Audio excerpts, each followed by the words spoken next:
പ്രിയപ്പെട്ട അർജുൻ, നീ ഓടിച്ചതുപോലെ, നിന്റെ കൊതി തീരാത്ത ജീവിതം പോലെ ചില ജീവിതങ്ങളെ കണ്ടപ്പോൾ എനിക്ക് നിന്നെ ഓർമ്മ വന്നു. പിന്നെ എനിക്കൊരു സ്വാർത്ഥതയുണ്ട്. നിന്റെ കഥയിൽ ഒരു ട്വിസ്റ്റ് ഞാൻ ആഗ്രഹിക്കുന്നു. അതിങ്ങനെ ആയെങ്കിൽ എന്ന്. അന്ന് ശിരൂർ കുന്ന് ആകാശം മുട്ടെ ഇടിഞ്ഞു വീഴുന്ന കാഴ്ച ആദ്യം കണ്ട നീ ഭയന്നോടി. പിന്നെ ഒരു ട്രോമ സ്റ്റേജിലെത്തി. നിനക്ക് ഇപ്പോൾ സ്ഥലകാലങ്ങൾ അറിയില്ല. അങ്ങനെ നീ എവിടെയോ ഉണ്ട്. നിന്നെ ആരെങ്കിലും ഉടനെ കണ്ടെത്തി നിന്റെ വീട്ടുകാരെ അടുത്തെത്തിക്കും. ചെറിയ ചികിത്സയ്ക്ക് ശേഷം നീ നോർമൽ ജീവിതത്തിലേക്ക് തിരികെ വരും. നിന്റെ സ്വപ്നങ്ങൾ ഇനിയും ബാക്കിയല്ലേ?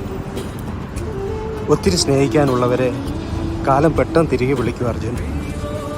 ആരും സ്നേഹിക്കാനില്ലാത്തവരെ ദീർഘകാലം ഇട്ടേക്കുകയും ചെയ്യും. അതാണ് ഈ ഗെയിം.